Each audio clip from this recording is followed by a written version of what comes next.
Now a question. What have Herbert Hoover, Art Linkletter, Jack London, and Richard Nixon all had in common? Well, they've all been members of the exclusive all-male Bohemian Club in California, where every year at this time, the elite from around the country get together for 2.5 weeks of fun and games. Steve Shepard has this special assignment report. More than 2,000 members of San Francisco's exclusive and all-male Bohemian Club have once again descended on Northern California. These men will spend most of the month of July encamped on some 2,700 acres of pristine and privately owned redwood forest. Forest very much like this.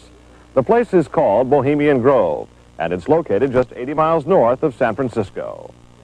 The Grove is the Bohemian Club's summer retreat, and its facilities are hidden beneath lush forest canopy extending south from the banks of Sonoma County's Russian River.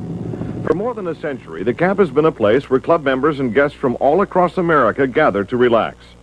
The retreat is divided into dozens of small camps, the most prominent of which is called Mandalay.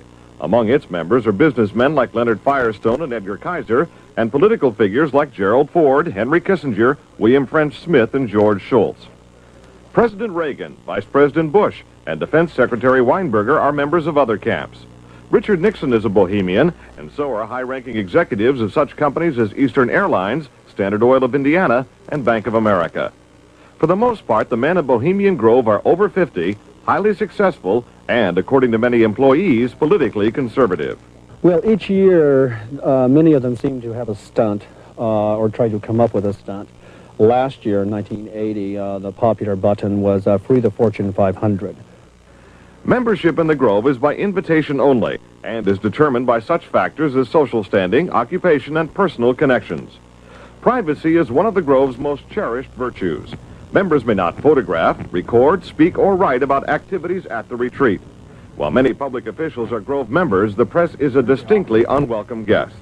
We're from ABC News. Well, get back there. Get back there. Can we talk to somebody in the... Get back there. Anyone willing to navigate a boat up the Russian River can get a glimpse of the northern edge of the compound, but that's about all. Still, there are outsiders who have researched the Grove.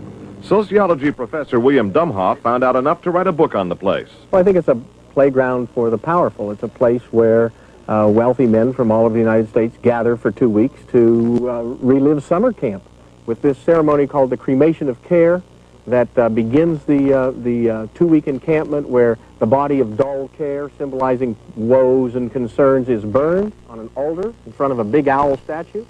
When that ceremony ends, they all start to cheer and yell and hand each other a beer. Other regular activities include the production of 2 plays, one of which involves major sets, orchestral music, and extravagant costumes. The other play appears to be just a bit on the lighter side, at least judging from these old photos. Members also spend time swimming, hiking, relaxing in the sun, and doing a bit of drinking from the Grove's own privately labeled spirits.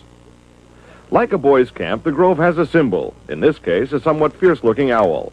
It also has a patron saint, St. John of Nepomuk, a legitimate 13th century Bohemian canonized for his sense of honor. What the Grove does not have is any women, not even as employees. Despite its camp-like atmosphere, the Grove does host some serious business. To the degree that there's anything important happens at the Bohemian Grove, it's political. The important speeches that have been made at the Bohemian Grove have been made, for instance, and the best example, by Richard Nixon. Eisenhower gave a speech there. It was the first time the West Coast establishment really saw him close up.